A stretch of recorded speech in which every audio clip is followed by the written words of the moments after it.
this video, you will see a focus on decomposition. As a teacher, you will naturally bring together many computational thinking strategies in your lessons. Once students are familiar with naming each of the computational thinking strategies, we encourage you to look for opportunities to bring them together. For example, in this video, there are also opportunities to identify debugging. You will also notice how the teacher incorporates the student focus practice of valuing student thinking and voice throughout the lesson. The teacher provides opportunities for students to share their work and voice their thinking, and incorporates these into their teaching of the lesson. Good morning. Good morning. I'm so glad we get to do one of my favorite CT practices. It actually is. So, decomposition. These are the three things we're going to put in our head when we do this, and the context that we're going to do this in. Remember, the context is the story. So the story here, there's not really a story, but what we're going to do is we're going to do ordering rational numbers, and we're going to use decomposition to do it. So I don't think you need the cards or anything yet, so you can put the cards aside. And I've got some things you'll need, but I won't pass them out just yet. So if we look at the slides, what you have matches the slides. Are you ready? Yes. Are you ready? Yes. So when we look at this word here, foci, that just means that we have a focus and another focus. So the first thing we're going to do is apply and extend. Now that sounds a little bit difficult, but all it is use what you already know. So you're using what you already know about numbers, and we're going to talk about the system of rational numbers. How many of you have heard of rational numbers?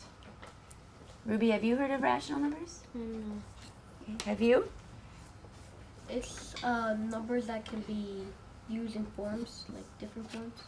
There is a form that we think about. So what I think of when I think of rational is it makes sense. It's easy to understand. There are irrational numbers, and those are more difficult. But rational numbers are regular numbers that we use a lot. And it says right here that they can be written in the form A over B. That just means you can write it like a fraction. And if we think of a whole number, can the number, say, 5 be written as a fraction? No. Yes. No.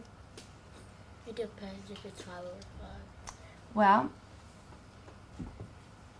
there is a rule about whole numbers. Any whole number can be written over 1. Because what is 5 divided by 1? 5. What's 10 divided by 1? 10. What's 1,799 divided by 1? 1,799. So that's an example of how a whole number is a rational number because we could write it like that. And you'll see as we go on more into different lessons and through this one that we can write this as a fraction because we know 0.25 is a fraction, isn't it? I mean, it could be written as a fraction, 1/4. This, I think we do that on the stairs sometimes from lunch. What is 4 squared? 16. 16. What is the square root of 16? 4. And can 4 be written as 4 over 1? Yes. So that's the kind of thinking we use when we want to see how this could be a rational number. Questions so far?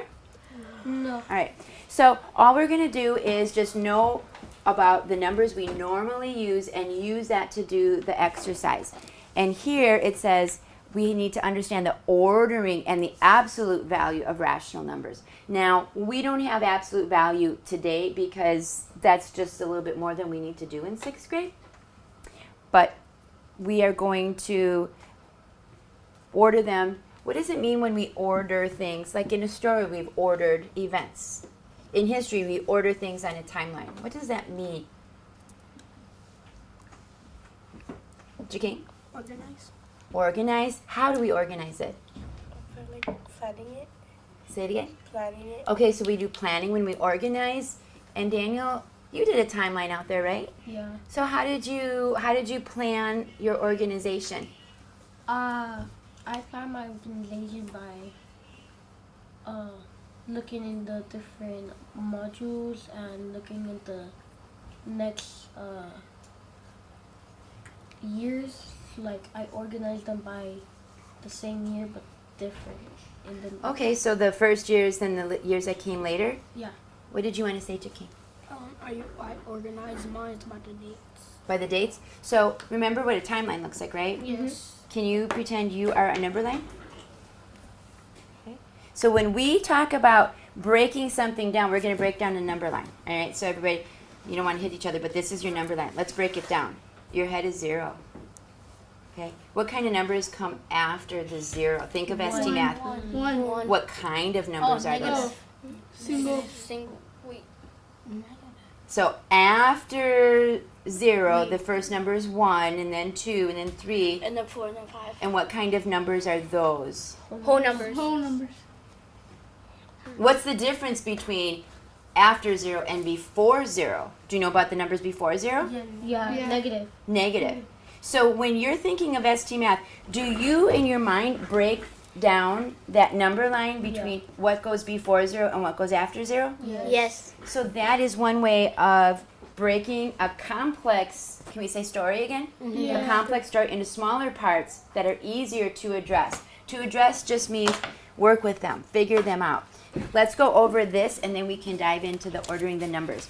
So when we break it down into easier to understand parts, the first thing we say, what are the different parts of this problem? So in here, we've said the different parts, so we've got some fractions, we've got some decimals, we have a square root, we've got negatives. We talked about our number line, and that's familiar. We are familiar with negative and positive. Are we familiar with what numbers are less than one whole thing and what are one whole thing or greater? Do you know which are just pieces?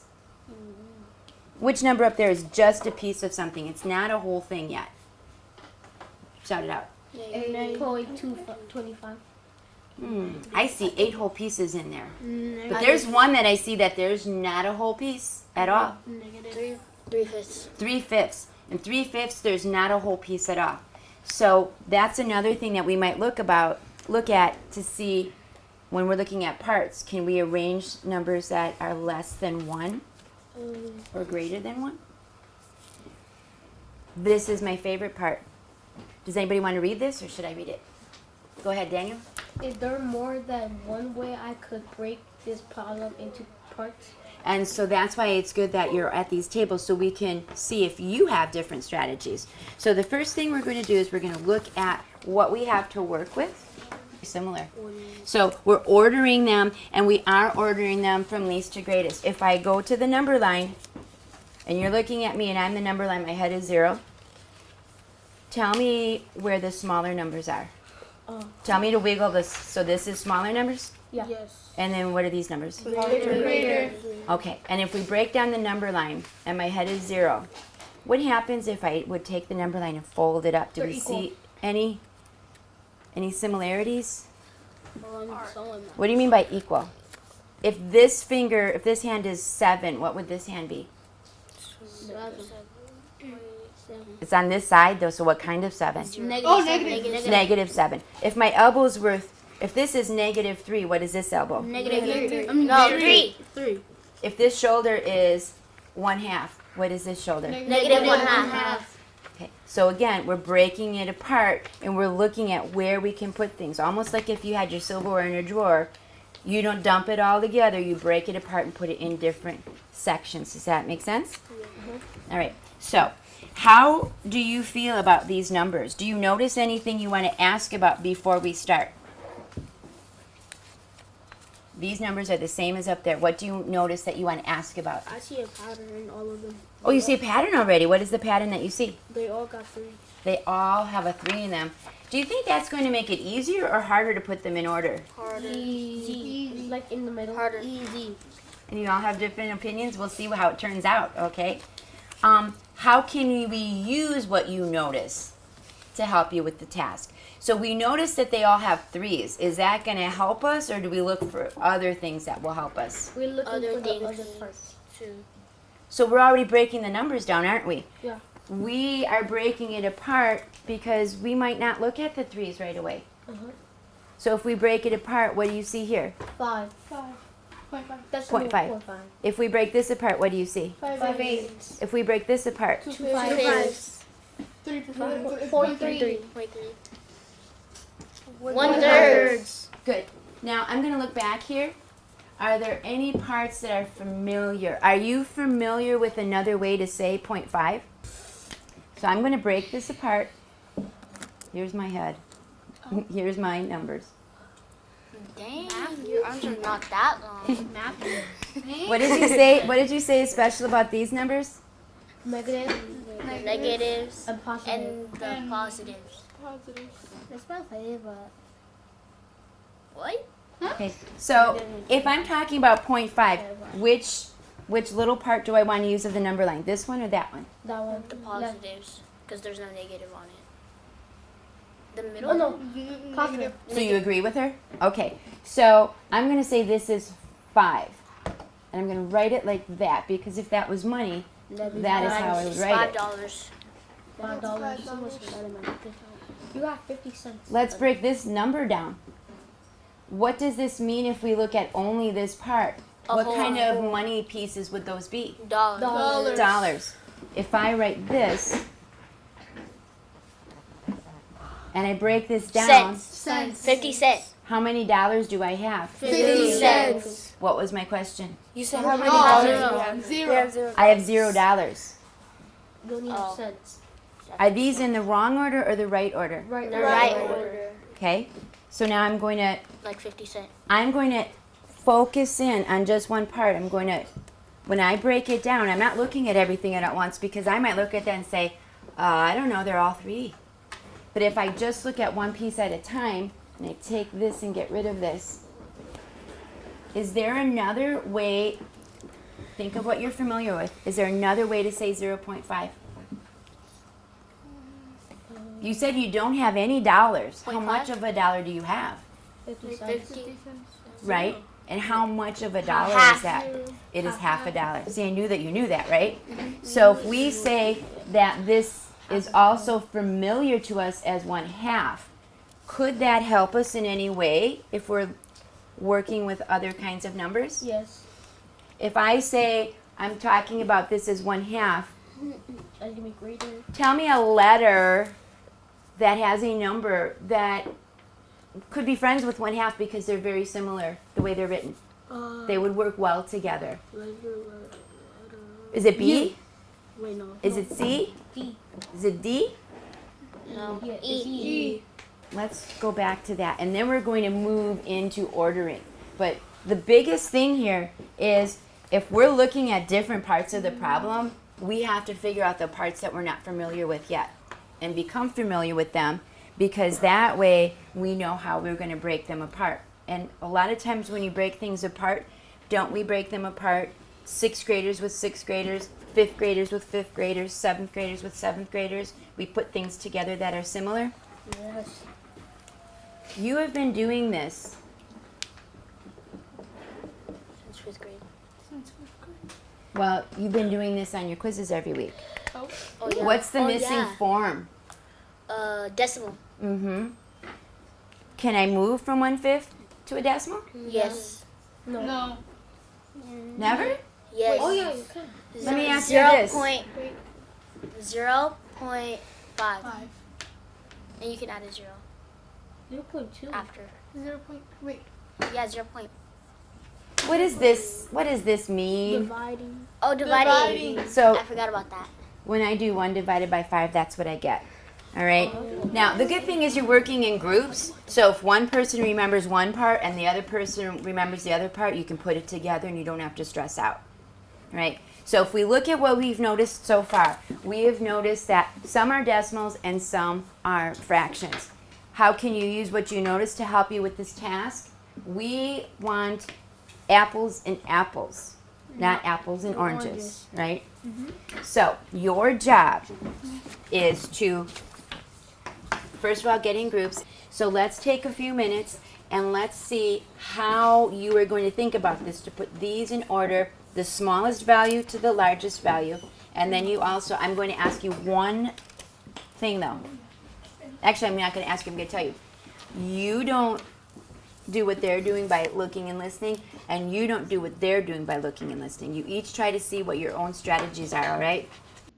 Here, the teacher provides students the opportunity to work together and build from one another's knowledge and experiences. as well as to share their work with the class. So this is actually, I know some of you are hungry for a snack, but here's what I want you to know. We have to stick with this because I have seen teachers do this and struggle. I really have seen grown-ups do this and struggle. And part of it is that they don't have a strategy. So if we look at the strategy of decomposition, I had asked some of you when I was going around what your strategy was.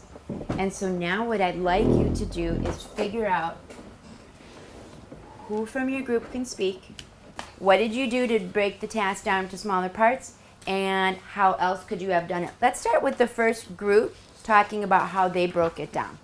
All right, so you can come up here and let me get this slide back for you. Do you want me to be the writer while you tell me? Would that make it easier? Yes. Because I'm up here, I can reach? She wants to be the writer though. Come on, come on. But if you can't reach, I'm up here.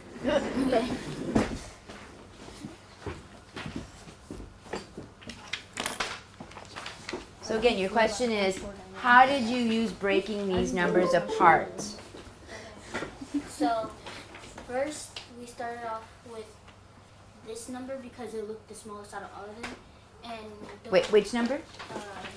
3.3. When you say it looked the smallest of all of them, what were you looking at? The decimal.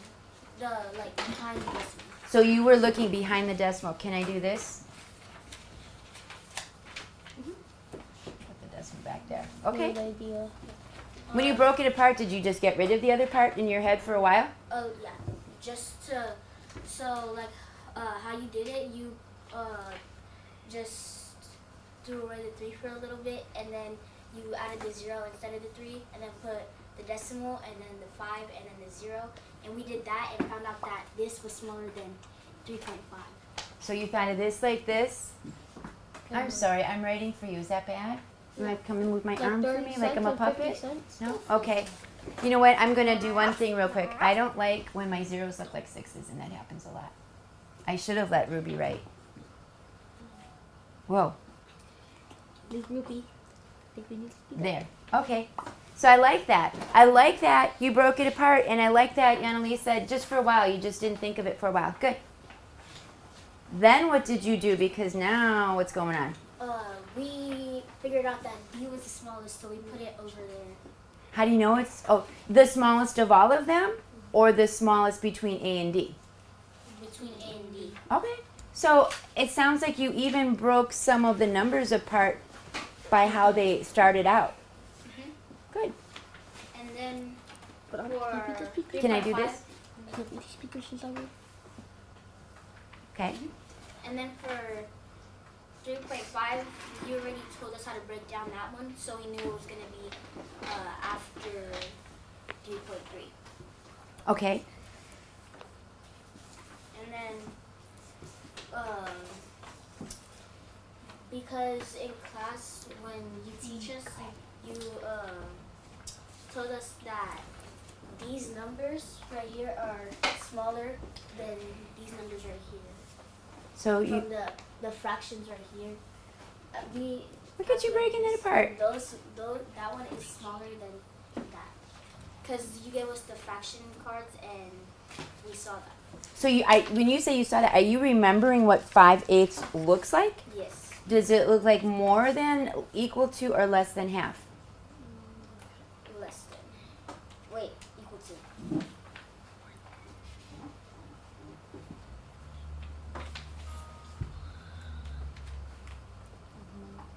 More than?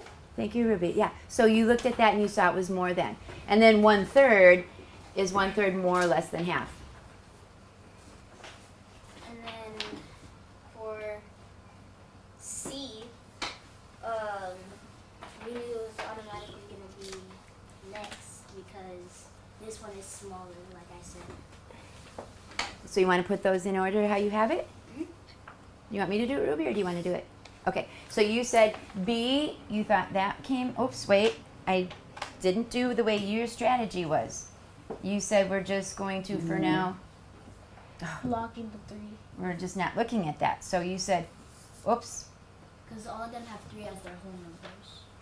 All of them have to be as... Technical difficulties. So we don't really need to count the keys. So you still are thinking of it as 5/8, and then did you say what number comes next? C, because we automatically knew that it was going to be Oh, I less keep... than 1. And I hope you don't mind, in my brain, if I don't cross that out, sometimes I'm forgetting that I'm breaking it off and not looking at it. Thank you. So I'm going to just look at this. And then... And then E is, of course, last because there is no other number. Or less.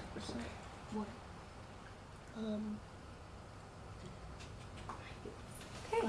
Thank you. Nice job. Now, I'm not telling you if you're right or if you're correct or incorrect, but I'm saying your thinking strategies were awesome, and you remembered a lot about numbers that you pulled in to use for this, so that's great. You used a lot of past lessons when you were noticing things. Excellent. Now, here's what we need. We need you to come up and, with blue, show us how you did it. He's going to do the right. Okay. Erase. No, we're going to keep that because what we want to do, if you notice later on in your lesson, it does ask about how else could you have broken down these tasks. So if we want to compare how one did it and how the other did it, it's easier to see them both. Yes? We also did the number line strategy that you did with your arms, like smaller to bigger. Thank you. Good. Here, the teacher shares how problems within a lesson can be represented or solved in multiple ways. Two students share their way of approaching the task and breaking it into smaller parts. They share their work and voice their thinking, and the teacher incorporates this into their teaching of the lesson. What felt familiar and what felt like it could be easy to tackle? So when we're looking at decomposition, one of the other ways we are pulling things apart, we're not just breaking apart numbers, we're breaking apart what we know and what we're not sure of. Did you feel yourself doing that when you were thinking about this? Yeah. Which did you work on first? If you broke apart what I really know well and what I'm not really sure of, and you broke those two things, which tasks did you do first? The ones that you know really well or the ones you're not sure of? The ones that I know really well. Okay, so I wonder if that's why we have this question. How did you use numbers you had already placed to reason where to place numbers? The numbers you already placed, those were the ones in your I know this pile. Is that right? Yes. And after you worked with that group, then you moved to the group of I'm not so familiar with these. Yes. Was that helpful or not? Helpful. Is that something that you think we should really point out and practice when we do it all day long in other subjects too? Yes. Okay, good. So what I'm going to do is I'm going to say to you, I am going to show you how I did this after we make sure that we know that there is more than one way to break these apart, don't we? Yes. Okay. And would you like me to give the answers to you? Yeah. Here we go. Ready? Let's see how fast I can do this, all right? Can I beat the students? So what I would do is I would break like you did. I would break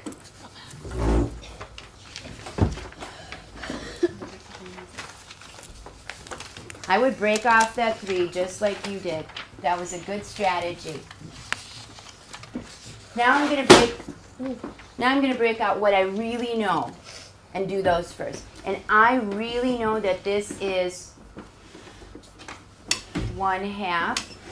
I really know that this is almost 1/3. I know that this is 1/3 because it says 1/3. I know that 2/5, well, 2/5. Equal, like equally to 4. So I'm going to put it in 4/10, okay? Because that's just easier for me to think of. Because then I can say, oh wait, this is already 2/5. Never mind, save that for later. 5/8, I don't have to change that. 50. Okay, now I have a big pile of fractions. Woo! So if I have a number line, what I know is I know where 0 is, and I know where 1 is, and now I know that none of those are more than 1. Make sense so far? I know where this one goes. 1/2. I know that 5/8 has to be somewhere over there because it's more than 1/2. I'm going to guess it's like about here. We'll see what we can come up with. Do you know how many eighths 1/2 is? No. No. 4 eighths. And now I know that I've got 1/3 and 1/3. That's almost 1/3.